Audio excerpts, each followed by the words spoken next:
I'm Chris Murphy. And I'm Jennifer Logan. And we're the Community Theater Heroes.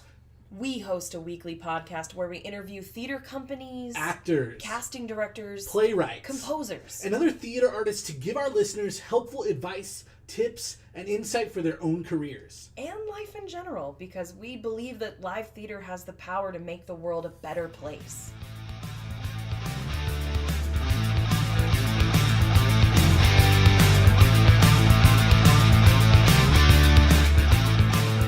Hey, all you CT heroes out there. Thank you for tuning into episode 14.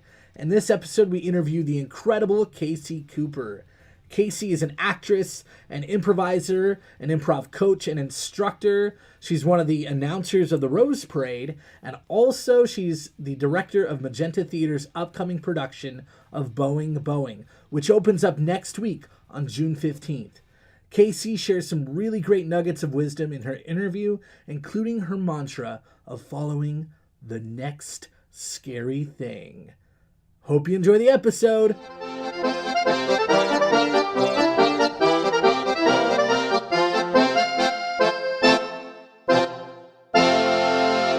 Hey, everyone. Hey. Hey. Hey, girl. What's up? Welcome to the Community Theater Heroes podcast. We have a very special guest with us. That was terrible. Yep. I'm not even going to restart it. That's okay. We have a very special guest with us. Casey Cooper. Casey. Casey Cooper. Thank you. Casey, if you don't know, and that's the letter K and the letter C, not Casey. Yeah, None of that. Mm-hmm. None of that garbage. Mm-hmm. Yeah. Kleptomaniacal chaos or something. Yes. My parents actually named me that. Kleptomaniacal. No, the initials, which was very strange back in the day to do that for a girl. So Casey doesn't actually stand for anything. It does, but they selected my name because they wanted to. They wanted to use my initials. I like it. Well, Casey Cooper is a director, an actor, improviser. You do all sorts of things. Voiceover acting. Mm-hmm. And she is currently the director of Boeing at the Magenta Theater Magenta Theater in Vancouver, Washington. Yeah. Wow, that is a funny show. Oh, it's such hilarious. A funny show. And is that set? That's going to be for Boeing upstairs, right? Yes. Yeah, it's beautiful. Oh, the set designers were absolutely magnificent. They built it off-site and put it together in 3 days. They built that off-site? Yeah, they built it at their house and then brought it in, tabbed it in, and then it was just beautiful. For those of you who are trying to visualize this, it's like this really elegant kind of what is it, like a It's a French pied-à-terre, an apartment. So it's got the little... I'm not even going to try to say that. Beautiful. Pierre... No, Earth walk or something. It's very elegant. It's rich. Yes, it's supposed to be an old French building, French apartment, and the tenant is an architect, so he has some taste. And you literally just got out of rehearsal like a half hour ago. Yes. We did pictures 10 minutes ago. She is performing tonight in the Hitchcock, what is it? It's a Black Chair show. Vintage Hitchcock, and it's a radio show with 3 abbreviated plays of his. And we've got live music, 5 actors. There's sound effects galore. There's like 7 pages of sound effects. It's pretty. How are you guys doing those? We have somebody who put it all together.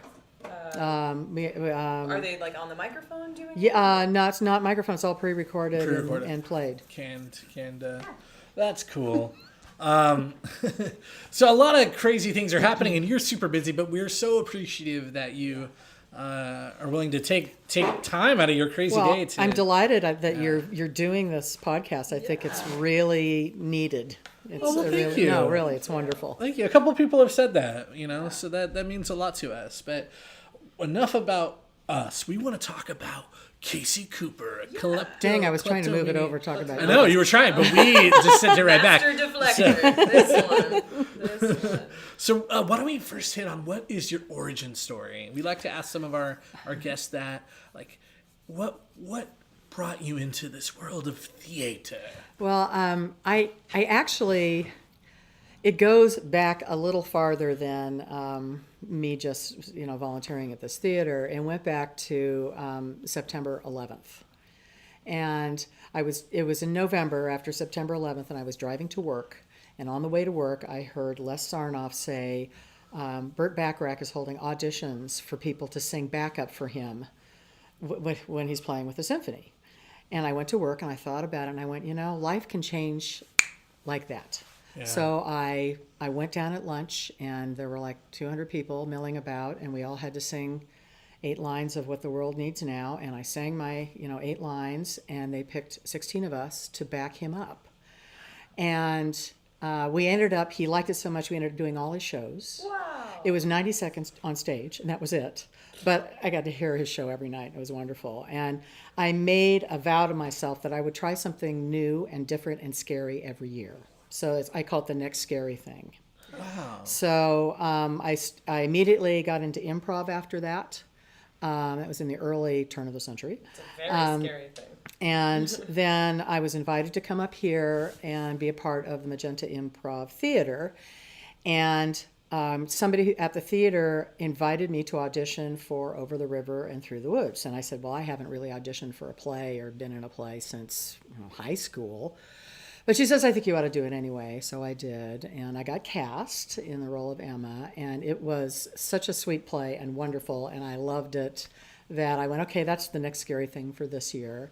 And since then, I've been doing something new every year, whether it's jump out of an airplane or this year it's directing. Have you jumped out of an airplane? Yeah, I did that too. I always wanted to do it, and I would. No, but I was directive. I was directive when I was strapped to this handsome young man. Wow. Sounds awful. Enjoyed the heck out of it. How was that? Where did you jump out of? Oh, down in, is it Woodburn or Aurora? Oh my gosh, it was the best thing I ever did. That is so fascinating. I loved it. That's the coolest thing. What is you call it? The next scary thing. The next scary thing. I love that. Yeah. So every year I try and do something that I've never done that scares me a little bit. But what is this year? Directing this play. I've directed one other play once, and it was a black chair project and ran 2 nights. And when Janie asked me to do this, I immediately said no. And then I went home and went, "What are you saying? Why not?" Because I was the one who told her, "You should consider doing this play. It's really wonderful." And so then I decided, I would do it. And having been in like 2 plays a year since 2010 here and some other theaters, I kind of felt like, well, I got enough, experience with different directors and seeing what their styles are and so forth. And I must say, it has been a sheer pleasure. It is. I laugh through the whole rehearsals. The cast is great. My crew is great. It's just been really, really wonderful. Nice. That is so exciting. What has been the scariest of the things that you've tried since you've made that decision to do the next scary? I think the first time I announced the Rose Parade. I'm one of the announcers on the route. Oh. And I do it every year like the now. Rose Parade in Pasadena? Here. No, here. The Rose Parade. There's a Rose Parade? Yeah, Rose Festival. It's huge. It's it's like 6 weeks. I come from Southern California, where the Rose Parade is the biggest freaking thing. You're gonna tell me? And I come from Southern California, so I used to go to it when I was a kid. Away from this Rose Parade. No, but I was asked to do it, and so I've been doing that every year. And you essentially, I show up at 6 a.m. You entertain the crowd for 3 to 4 hours, and then you have a script, and you run the parade. You do the script. You ad lib. Wow. It's a big deal. I wouldn't be able to get up at 6 a.m. nor entertain anyone for 3 hours. So I am. It's a really big kid's birthday party. It is. It is. I buy giant bags of candy and I throw them. Watch the children scramble down there. Like a CO2 gun, like. We do contests and all this stuff to keep people kind of entertained. Yes, but lollipops.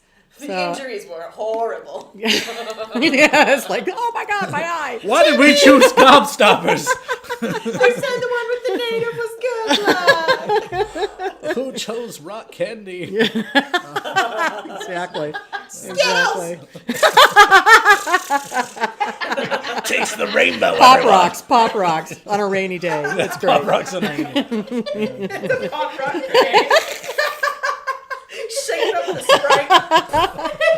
Oh God. Right. So I mean, I think every time you do something for the first time, it's scary. But I also realized that embarrassment never killed anybody. Nobody ever died of embarrassment. We're getting such amazing nuggets of wisdom. Like, grasshopper. The next scary thing. Nothing embarrassing ever killed you. Failure is funny, and that is funny. No, for improv. That's it. Yeah. Can you just give us all of your fun taglines really quick? Let's see. I'd rather have a bottle in front of me than a frontal lobotomy. So tell us a little bit about Boeing. Yeah. Well, it's interesting because I saw it years ago, and then I read it again, and it's set in the '60s, and it's about this very smug American architect who lives in Paris, who has 3 fiancées who they live with him, but they've never met because they're all airline stewardesses that have different routes, and they're selected. So he thinks he's got it made. He's got the mathematics. Nothing could ever go wrong. And then, of course, throughout the course of the play, things go wrong, and all of a sudden, all of them are in the apartment at the same time. It's a 7-door farce. So people are leaving and coming, and it's a 6-person cast, and it is a workout. People are running across the stage, people are vaulting, people are out of breath and breaking a sweat by the end of it. Nice. And it's interesting because in this day and age with the Me Too and all that, I had somebody ask me, so this is really politically incorrect to do this. You've got this man who's manipulating these women. But it's really the women. By the end of the play, you realize that he's the idiot. And these women are all smart and sassy and sexy and know what they want. And he ends up sort of getting a bit of a comeuppance. It all ends out in the wash, but it's a fun little romp. There's no socially redeeming anything about it. It's just a fun play. And as I said, if the rehearsals are any indication, I'm laughing all the way through the rehearsals. It's just, some of the moves are priceless. Well, I heard somewhere that, when you're directing something, you have that authority to take a moment and to make an intentional decision about what your play is about, ultimately. And you can use that to pivot. So what is the play about to you? What's that message to you? Is it this architect is an idiot, or is it just a fun romp? It's a romp, but I think it is kind of it's a bit of a statement that the best laid plans of men can always be outwitted by smart women. Well, let's face it. I mean, come on. Isn't that right? Right there. I have nothing Isn't that Chris? to say. Isn't that right? Yeah, Slowly back away. You just got married. He didn't answer. He didn't answer quick enough. That's right. She never listens. So. To me. Amanda, I love you. Don't change the locks. Yes. Just remember, yes, dear, you look great in that dress. So you, this is the first show that you have directed in a while. Yeah, I was trying to remember. It was 3 or 4 years ago that I directed The Guys, which was a 2-person show. And it was a black chair show. It was a black chair, but it was blocked. Was it blocked? But it was a kind of a black set. It was an apartment. It took place in an apartment in one day, not unlike Boeing. Mm-hmm. And it only had 2 actors, but it also had this bit where there was a cynical person and a man who was quite distraught, and over the course of the play they sort of change emotional positions. And it's I cried at every rehearsal. This rehearsal I laugh at every rehearsal. That one, it was very moving. I cried at every rehearsal. And so that got me started. And what I discovered, I started planning for this show in November a year before last, and I asked all the people that I wanted to work with, and early enough so that they said they would do it. And then I found this amazing cast who have jumped right in. Their lines, people were off book in a month, and it's just been really a pleasure to have really good people at all aspects of the play. It's been very smooth. Do you think, like, coming from your acting background, how has that shaped your directing? Not because you said you didn't really come from a large directing background, but you've watched directors over the years. Although I'm a project manager, so, so I'm used to going. That definitely do comes that. in handy. No, I've seen a few different directors, and I've seen, I don't like that, and I've seen one director who line read for everybody, which I've only done it once in this show, where I really wanted to show how something had to happen, but I want people to discover their own motivations and all that, and I don't want to over direct. I kind of know where I want people to go, and I know what emotional peak they need to be at, and say, I want you to be at a 7 here, and I think a lot of it was giving you your head to do that, and not being so micromanaging, and because I don't like to be micromanaged, and I want to try new things, and I want people to try new things. Everyone's got a different creative process. Yeah, so I'm sure. Yeah. And you come from that improv background, so you're used to collaboration and figuring things out and together. listen. It's all about listening and responding and supporting. Not failing your scene partner, which is very important. And this play has the potential for some moments where some improv may have to happen if a door doesn't open in time, or somebody jumps ahead 2 pages or something, which happens in every. I was in a play once where the guy started talking about scenes from the next act, not just the next page. We pulled him around, got him back around. So improv has been very helpful. I think every actor should take improv because it really does help you on stage to kind of deal with those unexpected situations. So what's your favorite part of directing, and what are some challenges that you encounter? Well, I know what my favorite part will be opening night, when the assistant director, stage manager, is responsible for everything, and I just get to have a glass of wine, come in at 7, and watch. I think my favorite is when people surprise you with something that you didn't think of or didn't expect. We had a moment today where somebody tried something, and it was like, well, let's see what happens.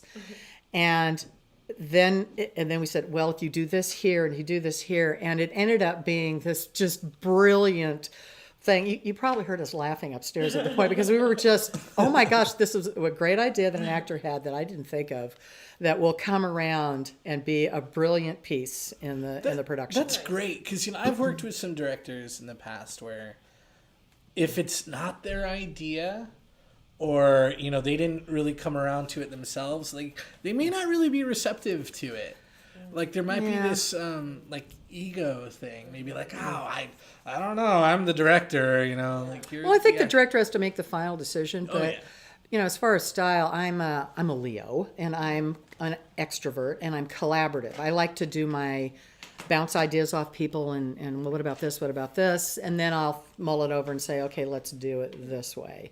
And there's some things I've said, no, don't particularly like that, but a lot of the things that people have suggested in this show, we've kept. Nice. And they own it, and I think if somebody wants to bring something creative to the table, I'm not going to be so set in my ways, as long as the larger picture isn't skewed in the long run. I still keep an eye on the prize.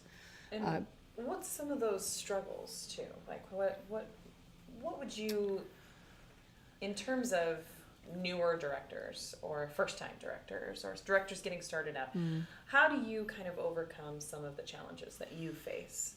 You don't have to give specifics, but I think you have to be very clear about what you want up front. I read this play a million times before I blocked it. I read it over the course of last year at least once a week, and would think about, and I'd make a note. Well, it might be interesting to try this there, so that I was prepared. And I think if you are prepared, and I also have an expectation that people come prepared. They know their lines. They get here on time. They take a note. and make a note. Do you have take a note, make a recommendations note. for giving notes? Because I know a lot of directors give notes different ways. And I usually the first parts of rehearsals, I will just make a note, and then at the end of running that bit or the act, I will go through and say, on this page you need to move 2 feet to the left, or you need to say this. If something is chronic, I will stop and say, let's just work through it. And occasionally, like at least with the blocking in this, there's some very active and potentially harmful things. And so I said, here's a really good way to do this particular move, and demonstrated it. But I generally don't get up a lot and walk around on the stage and do that kind of stuff. So I think, you're prepared, you set expectations early.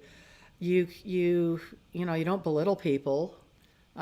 You're firm, but you're kind and you're supportive, and you praise people when they do a good job. And for the most part, people are doing a great job 98% of the time. They're trying. So I haven't had a lot of challenges with this show, which has been fortunate, because I've been involved in shows where I was glad I wasn't the director. Right. Seems like the hardest part is getting that cast in place, and if you secure that, then your job's a lot easier. Yes, if you pick like I said, you pick the right crew, you pick the right. I did my own sound for this because I already knew what I wanted, and it didn't take me long to do it. But I picked a really good lighting guy and the set designers, and the set. She just walked by. My set dresser is Michelle. Yes, right, wonderful. I've got a great assistant director. I just, it's. So all the elements came together. Yeah. So what do you look for when you cast? What are some mistakes actors are making in auditions? What I like to see is that somebody's bothered to read the play, that they have thought about character choices on the characters I ask them to read, that they're not afraid to try something, even if it is an audition. Not being disruptive, showing up on time.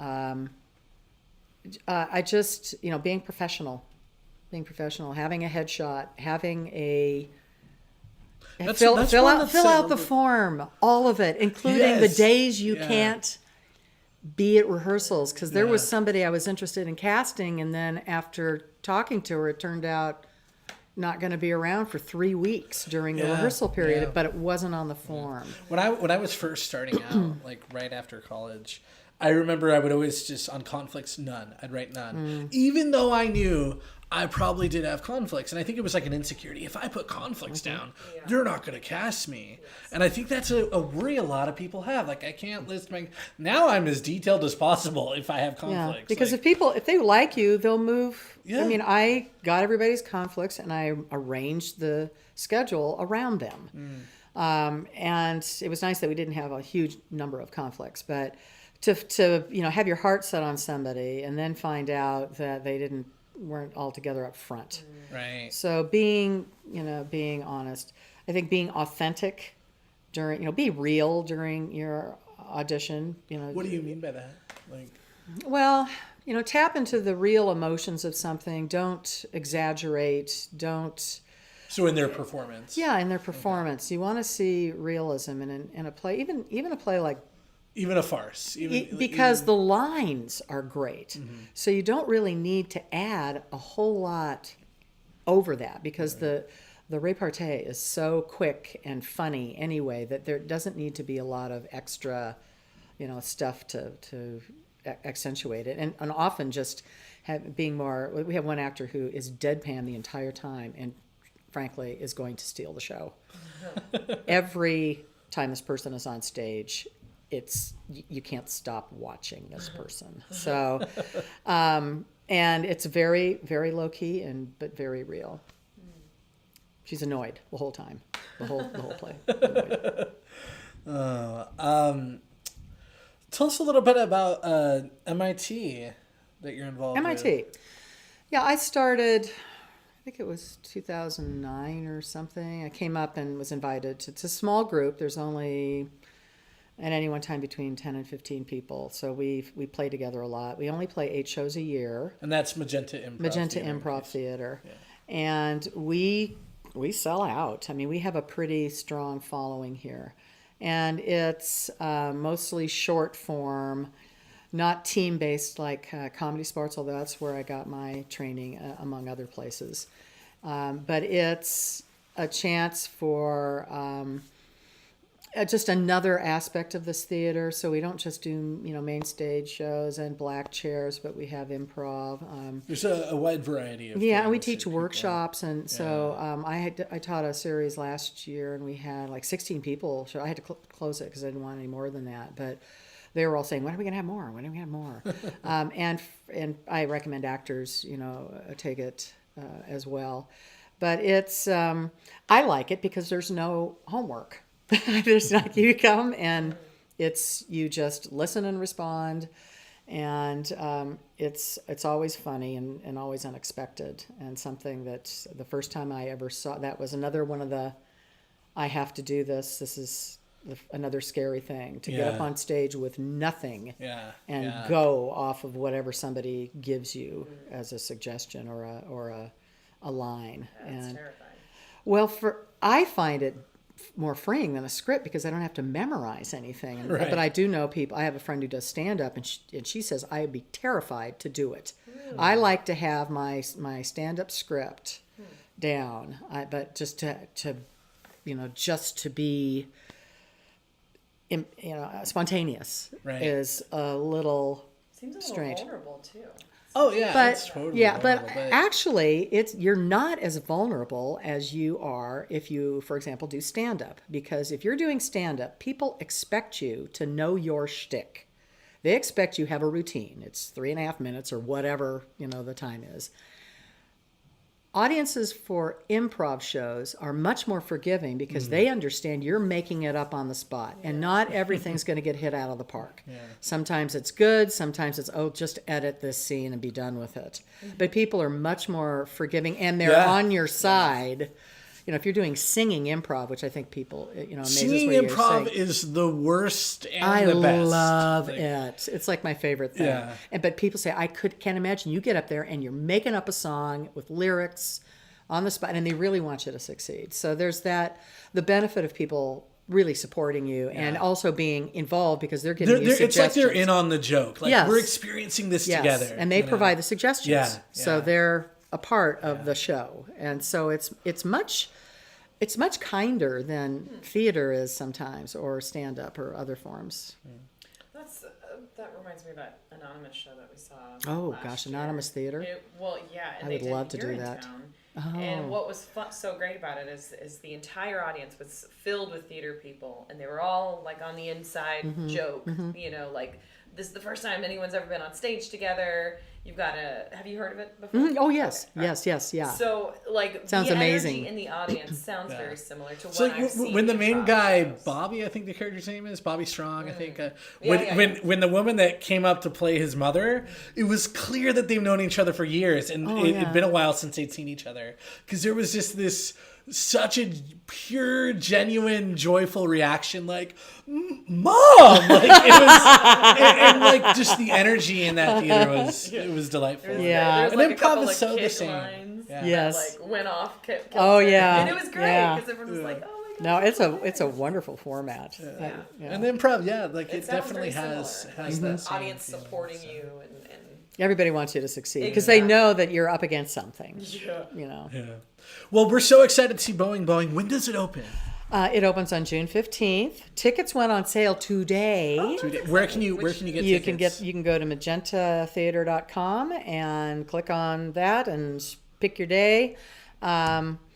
I'm pretty sure it will sell out because it's the kind of show that people like to come and see. It's escapist. It's not a lot of emotional work. You just have to sit there and be entertained. So go online, buy tickets. In fact, I better buy mine before they, So I'm going to buy a couple myself. I have friends coming in. The director couldn't get tickets to her show. I have actor friends coming in from out of town, from Montana and from San Francisco, who are coming up to see it. I'm very excited. Well, that's about all the time we have, but do you have one more fortune cookie nugget? Oh gosh, I thought I gave you. That's like you gave us a lot. We want more. Improv. Okay, don't be afraid to take risks. That's fair. In life. because you never want to say I regret. And if it doesn't work, you just move on to the next thing. So take a risk. Well, thank you so much, Thank Casey. you. We're so Thank excited to see Boeing. Thank you. And thank you for being on the I'll show. look for you in the audience. I'll be there. All right.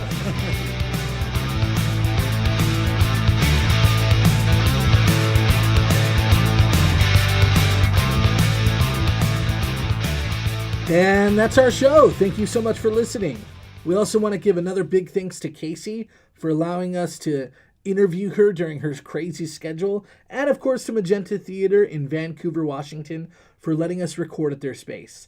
As always, if you like what we're doing, please let us know by commenting on our Facebook page and giving us a 5-star review on iTunes or Facebook, because that really helps our ranking.